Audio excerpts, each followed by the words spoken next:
Frères et sœurs, permettez-moi de vous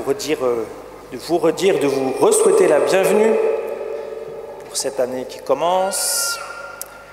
Vous allez entrer dans une nouvelle année, nous allons entrer dans une nouvelle année, et il est bon d'entendre cet évangile, de réentendre cet évangile.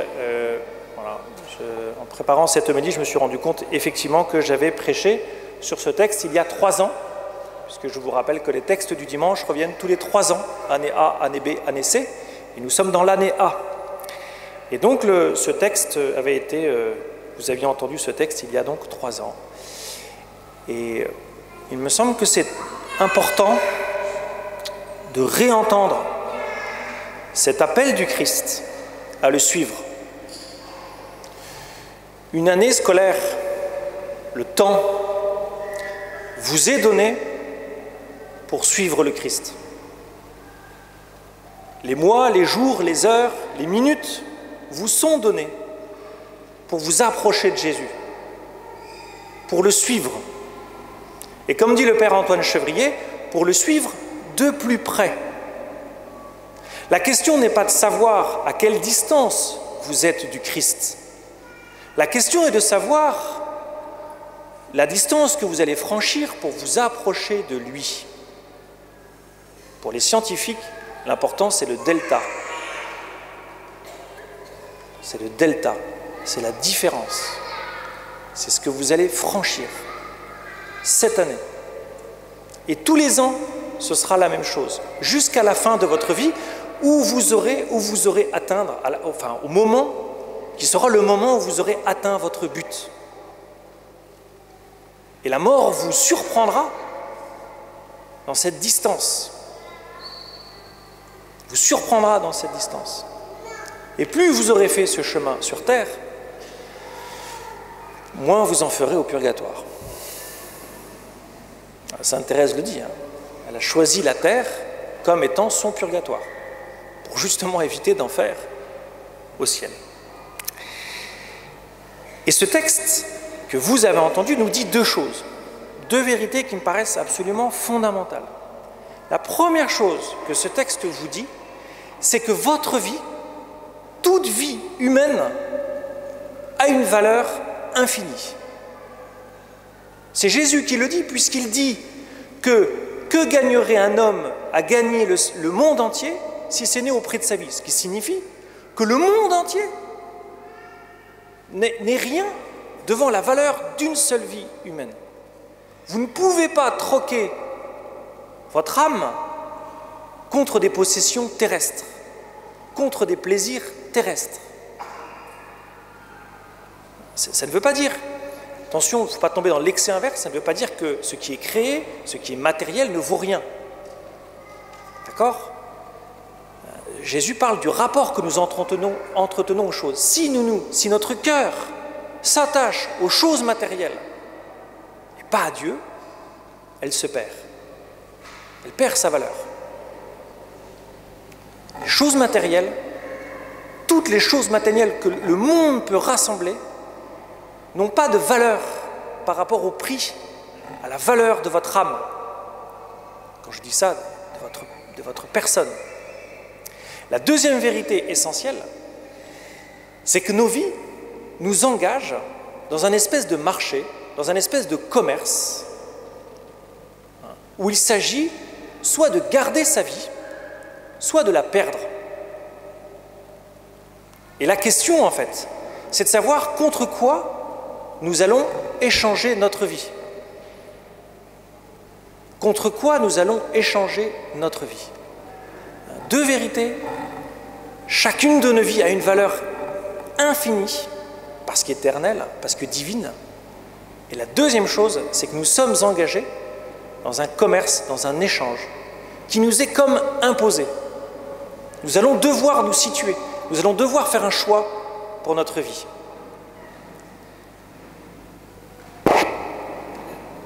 Et bien sûr, Jésus répond, il nous dit ceci: si vous voulez échanger votre vie contre ce qui a de la valeur, et donc une valeur infinie, suivez-moi. C'est-à-dire que celui qui va vous dire, et va vous donner, et va vous révéler la valeur de votre vie, et qui va vous aider à échanger votre vie contre ce qu'il y a de la même valeur, hein, c'est Jésus lui-même. Et en fait, qu'est-ce que va vous apprendre Jésus? C'est qu'en réalité, votre vie n'est pas à marchander, il n'y a pas de commerce pour vos existences, il y a un don. Ce que Jésus va vous apprendre, c'est qu'une vie vaut la peine d'être vécue à partir du moment où elle est donnée. Et le seul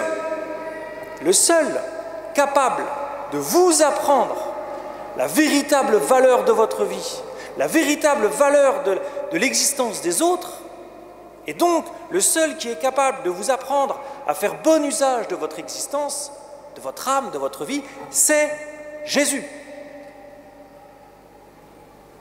D'où tout l'enjeu, d'où le but de cette année, qui est de suivre le Christ. D'où le but de notre existence, qui est de connaître Jésus.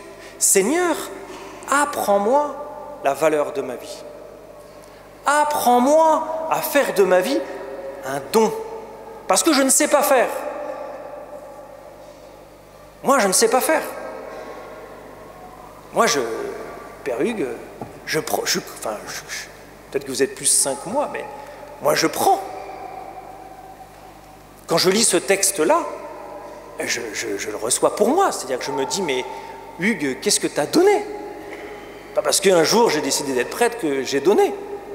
Enfin, un peu quand même. Mais pas tout à fait quand même. Pas parce que vous êtes marié que vous avez donné, ou que vous ne devez pas réapprendre à vous donner, ou que vous ne devez pas aller plus loin dans le don de vous-même. C'est dommage, ce texte de l'Évangile a été coupé du dernier verset. Et le dernier verset, il y a un verset qui, en général dans les Bibles, est accolé au texte que vous avez entendu, et qui dit ceci: il y en a certains qui ne mourront pas sans avoir connu le retour du Christ comme roi. C'est-à-dire que dès à présent, vous pourrez découvrir la joie de vous donner totalement comme Jésus. Le don total de vous-même, c'est la source de votre joie. C'est la source de la joie dans ce monde. Et je maintiens, ça s'apprend. Sinon, on fait des grosses bêtises. On risque de faire des grosses bêtises. Parce que le don de vous-même, en fait, il est à discerner dans votre vie de tous les jours. Les pères de famille ne vont pas, au nom du don de soi pour Dieu, demain partir en abbaye et abandonner femme et enfants. Ça n'a pas de sens. Et donc on peut vite se faire des films sur ce qu'est le don de soi. On peut vite se faire illusion. Non, c'est dans vos existences concrètes que Dieu vous attend. Et ça demande un discernement. Et ça demande l'Esprit Saint. Et ça demande d'avoir comme maître le Christ. Comme maître intérieur. Dieu va vous transformer de 3 manières. Dieu utilise 3 moyens principaux pour vous transformer à son image. Le premier moyen que Dieu utilise, alors ceux qui ont l'habitude de venir ici, je pense que vous n'apprendrez pas grand-chose, mais c'est bien de le réentendre. Le premier moyen et le meilleur moyen que Dieu utilise pour vous transformer, c'est la Bible. Lue dans la grâce, lue avec l'inspiration de l'Esprit Saint. Ouvrez vos Bibles, lisez la Bible tous les jours. Laissez-vous inspirer, laissez-vous comme enseigner par Jésus à travers la Bible, dans votre prière personnelle. Premier moyen que Dieu utilise, c'est l'écriture. Le deuxième moyen que Dieu utilise, alors ça, ce sont les frères. Ici, frères et sœurs, nous voulons être frères et sœurs, non pas pour se faire des copains, même si ce n'est pas du tout à négliger, voire des amis, mais pour nous soutenir les uns les autres sur ce chemin. Alors ça peut paraître un peu utilitaire de l'autre, mais justement, apprendre à nous recevoir les uns les autres comme des frères, c'est en réalité dépasser ce côté utilitariste. Mais l'autre est la meilleure pierre ponce qui existe pour me façonner, pour me lustrer. Le meilleur moyen de ne pas avancer, c'est de fuir les autres. Ben oui, parce que quand vous allez servir avec d'autres, quand vous allez faire partie d'un petit groupe, une fraternité ou autre avec d'autres, quand vous allez venir à la messe, vous allez entendre monsieur le curé ou monsieur le vicaire ou monsieur ceci, enfin le prêtre, qui parle, vous allez vous dire, en fait ce qu'il dit c'est quand même un peu dur. Tout ça, ce sont des moyens que Dieu utilise pour vous toucher, pour vous aider à avancer.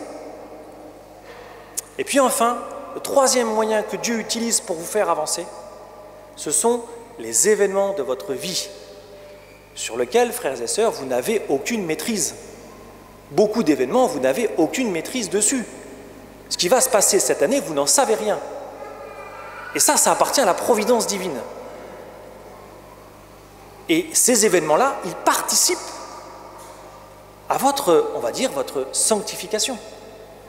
Une maladie grave est un événement qui tout d'un coup, paf, est un drame, mais est aussi, comment dire, un événement, non pas que Dieu donne, parce qu'attention, là aussi, il faudrait éviter les caricatures, mais que Dieu va utiliser pour vous faire grandir. En d'autres termes, pour faire de vous des saints.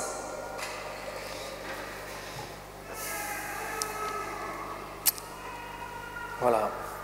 Choisissez le Christ comme le centre de votre vie. Soumettez-vous à lui. Soumettez-vous à lui par amour, par affection, par amitié. Apprenez à le connaître. C'est lui le maître. C'est lui qui vous fera avancer. C'est pas moi.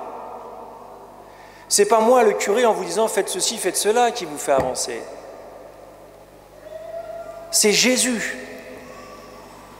Si je peux aider Jésus à vous faire avancer, alors je veux bien le faire. C'est pour ça que je suis devenu prêtre. Mais c'est Jésus qui vous fait avancer. Mais ça encore faut-il que vous ayez une relation avec lui. Que vous lui parliez, que vous l'écoutiez, pour qu'il vous transforme jour après jour. Et je peux vous assurer, frères et sœurs, que de se laisser transformer par le Christ rend heureux. Et d'ailleurs, il n'y a pas d'autre bonheur que celui-là. Ou plutôt, il y a un seul vrai bonheur, c'est de se mettre à l'école du Christ. Alors je vais terminer peut-être en m'adressant à différentes catégories de personnes qui sont là ce matin. D'abord, j'aimerais m'adresser à tous ceux et celles d'entre vous qui viennent de temps en temps à la messe.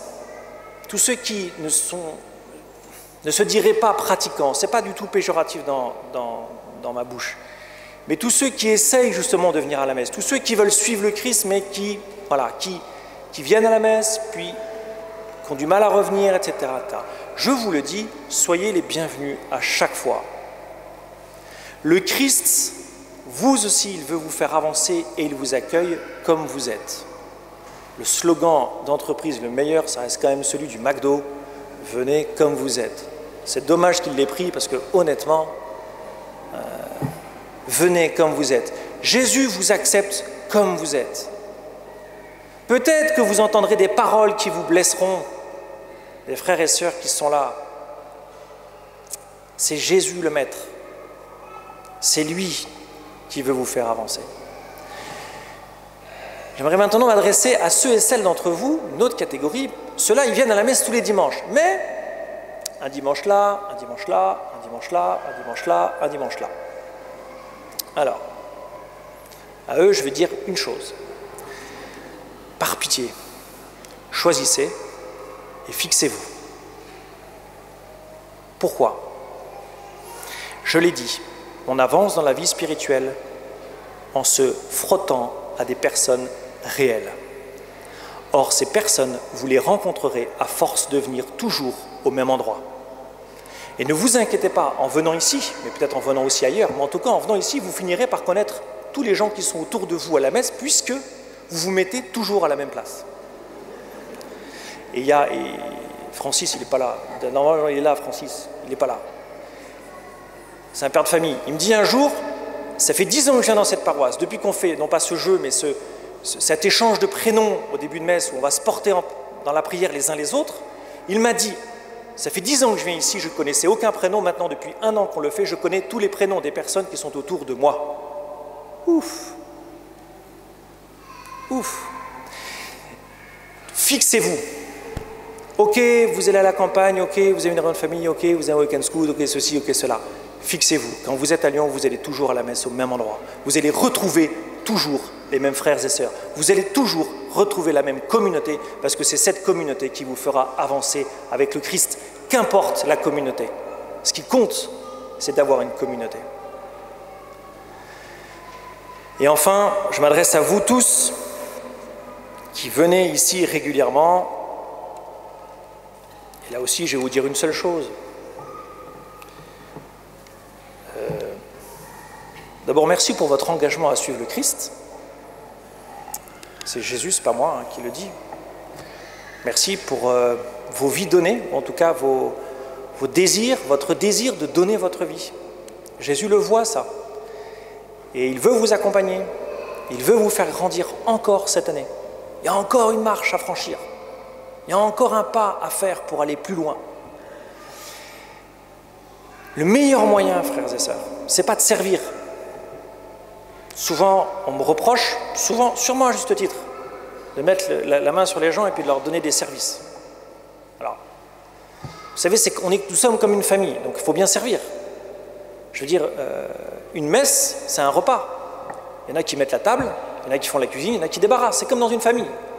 Ceux et celles d'entre vous qui font partie d'une famille, qui allez vous retrouver en famille après, vous allez répartir des rôles.